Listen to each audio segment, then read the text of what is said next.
Hello students, welcome to Biology World. I am Priyanka Shoran. From today onward, we'll start a new chapter of 11th class, that is chapter number 7, Structural Organization in Animals. जैसा कि हमने plants में morphology, anatomy पढ़ी है, tissues के बारे में पढ़ा, टिश्यूज़ की अरेंजमेंट के बारे में पढ़ा, वैसे ही इस चैप्टर में हम लोग सबसे पहले एनिमल टिश्यूज़ के बारे में पढ़ेंगे, दैट कि कितने टाइप के एनिमल टिश्यूज़ पाए जाते हैं या फिर कहाँ कहाँ प्रेजेंट होते हैं ये tissues. And second thing about the cockroach, complete digestive system, respiratory system, circulation, reproduction in cockroach. So first we will start from the animal tissue. और हम कह सकते हैं कि इस चैप्टर को हम दो पार्ट्स में डिवाइड करते हैं. पहला जो पार्ट है वो एनिमल टिश्यू का है और सेकेंड जो पार्ट है दैट इज केस स्टडी, और जिसमें हम कॉकरोच की स्टडी करेंगे, डिटेल स्टडी करेंगे उसके स्ट्रक्चर्स की. सो एनिमल टिश्यू या फिर व्हाट इज टिश्यू, क्या होता है टिश्यू? टिश्यू वो ग्रुप है सेल का. टिश्यू क्या है? सेल का वो ग्रुप है जो कि स्ट्रक्चरली और फंक्शनली सिमिलर होते हैं. ये सेल कैसी हैं? ये स्ट्रक्चरली और फंक्शनली सिमिलर हैं और इन्हीं का क्या है? कॉमन ऑरिजिन है. इन सेल का क्या है? कॉमन ऑरिजिन है. So tissue क्या है? It is a group of cell which are structurally and functionally similar and have common origin. ये बड़ा important point है कि टिश्यू उन सेल से बना हुआ है जो कि स्ट्रक्चर भी उनका सेम है, फंक्शन भी सेम है और वो एक ही जगह से ओरिजिनेट हुई हैं, मतलब उनका जो ओरिजिन है वो कॉमन है. तो बात करेंगे टिश्यू वर्ड की, टिश्यू टर्म की, कि किसने दी थी ये term. So the term tissue was given by Bichat. किसने? बीचैट ने दी थी. ठीक है. टिश्यूज़ की स्टडी क्या कहलाती है? अब हम टिश्यू के बारे में पढ़ रहे हैं कि डिफरेंट टाइप के टिश्यूज़ प्रेजेंट होते हैं. टिश्यू अलग अलग जगह पाए जाते हैं, मतलब जो डिफरेंट बॉडी ऑर्गन्स में डिफरेंट टिश्यूज़ प्रेजेंट रहते हैं. So what we will call the study of tissue. So the study of tissue is known as histology. क्या कहेंगे? Histology. So histology means study of tissue. And this term histology, it was given by Mayer. किसने दिया था ये term? जो term histology है ये दिया था मेयर ने, और जो टर्म टिश्यू है it was given by Bichat. Histology मतलब स्टडी, और किसकी स्टडी? टिश्यूज़ की स्टडी, और ये जो टर्म है ये दी थी मेयर ने. तो अगर हम बात करें एनिमल टिश्यू की, like in the plants they are meristematic, permanent. Tissue तो दो ही थे, ठीक है, जो मेरिस्टेमेटिक है और परमानेंट है. लेकिन एनिमल का जो टिश्यू सिस्टम है या एनिमल्स में जो टिश्यूज़ हैं वो बहुत डिफरेंट टाइप के होते हैं और बहुत कॉम्प्लेक्स है as compare to the plant one. मतलब अगर हम एनिमल और प्लांट के टिश्यूज़ को डिफ्रेंशिएट करें तो प्लांट्स के टिश्यू बहुत सिंपल होते हैं, लेकिन वहीं अगर एनिमल्स की बात करेंगे तो एनिमल का जो टिश्यू है वो बहुत कॉम्प्लेक्स है और यूजुअली क्या है कि मल्टी लेयर होता है, बहुत सारी लेयर्स में प्रेजेंट रहता है. So overall the animal tissue is divided into 4 types. First is epithelial, then connective, muscular and nervous tissue. तो एनिमल्स के अंदर 4 टाइप के टिश्यूज पाए जाते हैं. Epithelial tissue, then connective tissue, then muscular tissue and the nervous tissue. जब एक embryo की फॉर्मेशन होती है तो उस एम्ब्रियो में 3 लेयर्स प्रेजेंट होती हैं, एक्टोडर्म, इंडोडर्म और mesoderm. I can say the outer one that is ectoderm, the inner one that is endoderm and the middle one that is mesoderm. और ये जो तीनों जर्म लेयर्स जो हैं ये क्या करती हैं? डिफरेंट ऑर्गन्स की फॉर्मेशन करती हैं. इन्हीं तीनों जर्म लेयर्स से ऑर्गन्स बनते हैं और यही जो तीनों जर्म लेयर्स हैं ये इन टिश्यूज़ की फॉर्मेशन के लिए भी रिस्पॉन्सिबल होती हैं. मतलब अगर मैं बात करूँ एपिथेलियल की या फिर एपिथेलियम टिश्यू की, तो इसका जो ओरिजिन है वो एक्टोडर्मल भी हो सकता है, इंडोडर्मल भी हो सकता है और मेसोडर्मल भी हो सकता है. किसके बेसिस पे? On the basis of the location of epithelial. Epithelial की लोकेशन, उसकी प्रेजेंस की कहाँ पाया जा रहा है, उसी के बेसिस पे एपिथेलियल इक्टोडर्मल, इंडोडर्मल और मेसोडर्मल, मतलब इक्टोडर्म से भी एपिथेलियल बन सकता है, इंडोडर्म से भी बन सकता है और मेसोडर्म से भी बन सकता है। अगर हम बात करते हैं कनेक्टिव टिश्यू की, तो कनेक्टिव टिश्यू का जो ओरिजिन है वो कैसा है, मेसोडर्मल, मतलब जो मेसोडर्म है वो क्या बनाती है, कनेक्टिव टिश्यू की फॉर्मेशन के लिए रिस्पॉन्सिबल होती है। Muscular tissue is also mesodermal in origin while the nervous tissue is ectodermal in origin। ये क्वेश्चन भी कई बार पूछ लेता है एग्जाम में कि जो कनेक्टिव है वो इक्टोडर्मल है या मेसोडर्मल है या इंडोडर्मल है, तो ये आपको पता होना चाहिए। Now if we are talking about the epithelial, तो मैंने कहा ये तीनों होते हैं, इनकी ओरिजिन क्या है, लोकेशन के बेसिस पे इक्टो, इंडो, मेसो तीनों तरह की होती है। So first will talk about the ectodermal origin. तो जो हमारा स्किन का जो एपिडर्मिस है, epidermis of skin is usually ectodermal in origin. क्या होगा, इक्टोडर्मल होगा ओरिजिन का।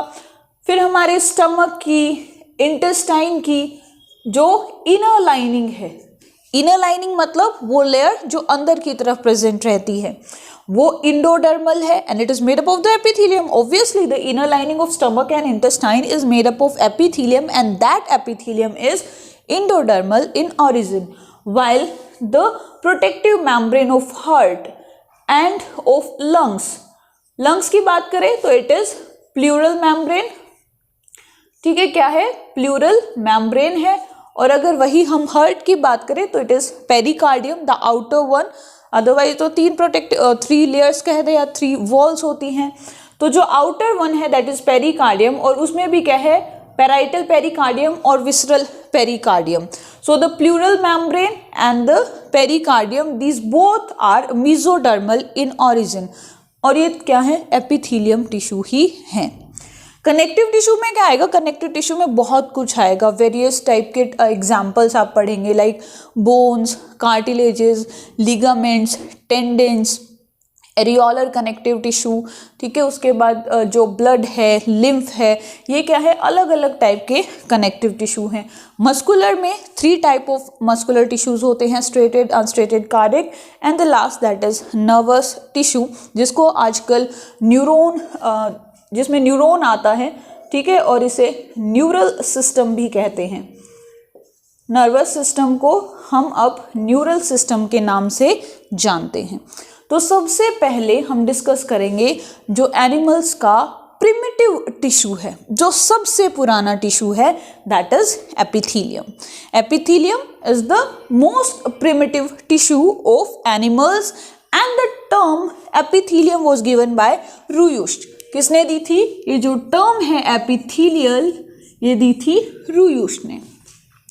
एपिथेलियल टिश्यूज किससे बनी हुई है, सेल से बनी हुई है, एपिथेलियम जिसको कहते हैं, और इन सेल के बीच में जो स्पेस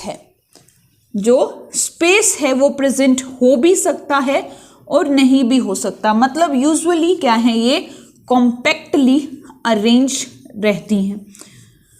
तो इनका जो इंटर सेलुलर स्पेस है वो यूजुअली नहीं पाया जाता है। जो एपिथेलियम टिश्यू है ये एक दूसरे से, इनकी जो सेल है एक दूसरे से कनेक्टेड रहती हैं with the help of intercellular junctions. Junction मतलब 2 सेल को ज्वाइन करने वाला। एपिथेलियम एक दूसरे से कनेक्टेड रहती है with the help of intercellular junctions. They have nucleus, इनके अंदर न्यूक्लियस प्रेजेंट रहता है।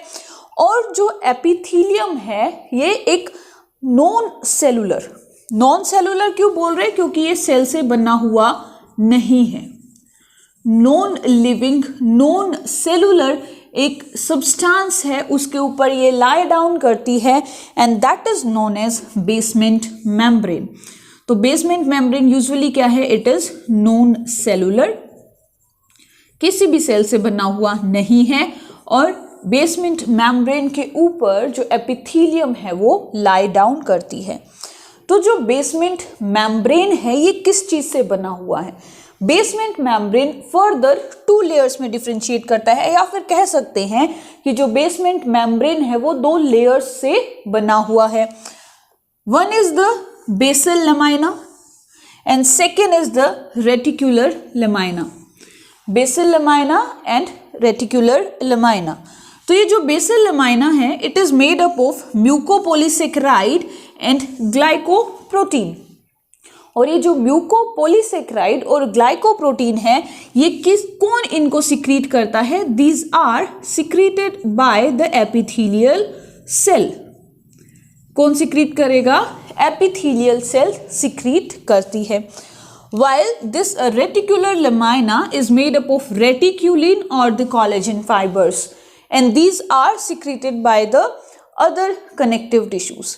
कौन सिक्रीट करेगा इनको? जो दूसरे कनेक्टिव टिश्यूज हैं या फिर इनके जो नीचे दूसरी जो सेल प्रेजेंट रहती है वो इनको सिक्रीट करेगी. तो जो बेसमेंट मेम्ब्रेन है यूजुअली जिलेटिन, इसको हम कह सकते हैं that it is gelatinous, non cellular, किसी भी सेल से बना हुआ नहीं है और इसकी 2 लेयर्स हैं, बेसल लमाइना और रेटिकुलर लमाइना. बेसल लमाइना जो कि म्यूकोपॉलीसेकेराइड और ग्लाइकोप्रोटीन से बनी हुई है और जो रेटिकुलर है it is made up of reticulin और collagen fibre. Now if we are talking about the epithelium, तो इसमें जो बेसमेंट मेम्ब्रेन है ये बहुत इंपॉर्टेंट रोल प्ले करता है.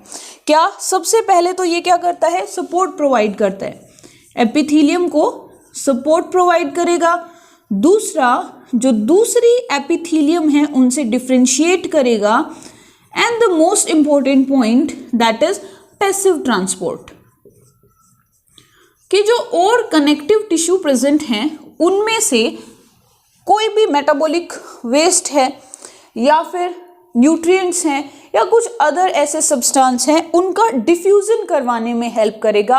और डिफ्यूजन क्या है? एक पैसिव ट्रांसपोर्ट है. पैसिव ट्रांसपोर्ट मतलब इसमें एनर्जी नहीं लगती है, इसमें एनर्जी नहीं लगती है. और यहाँ पे कौन सा टाइप होगा ट्रांसपोर्ट का? That is diffusion. अच्छा, एक और बात, जो एपिथेलियम है इसके अंदर कोई भी टाइप की ब्लड वेसल्स प्रेजेंट नहीं होती है, इसीलिए इसको हम एवस्कुलर कहते हैं. क्या बोलते हैं? एवस्कुलर. मतलब इसके अंदर किसी भी टाइप की आर्टरी, वेन, कैपिलरीज नहीं मिलेंगी, ब्लड वेसल्स एब्सेंट होती हैं एपिथेलियम में, इसीलिए इसको एवस्कुलर कहते हैं. जो एपिथेलियम है उसको हम शेप के बेसिस पे भी डिवाइड करते हैं कि अगर स्क्वायर शेप है तो it is known as squamous. क्या कहेंगे इसको? स्क्वैमस कहेंगे. अगर क्यूबॉइडल शेप है तो उसको क्यूबॉइडल बोलेंगे, क्यूब शेप या क्यूबॉइडल शेप कह सकते हो. और अगर थोड़ी और इलोंगेटेड हो जाती है तो उसको कहेंगे कॉलमनार. ये क्या था? शेप के बेसिस पे. नाउ अगर इसकी लेयर्स की बात करें तो जो स्क्वैमस है फर्दर अगर सिंगल लेयर में प्रेजेंट है then it is known as simple epithelium. और अगर इसमें मल्टीपल लेयर होती है, मतलब बहुत सारी लेयर्स प्रेजेंट है, मल्टी लेयर्ड है, तो उसको कहेंगे स्ट्रेटिफाइड. क्या कहेंगे? स्ट्रेटिफाइड. अगर मल्टी लेयर्ड है.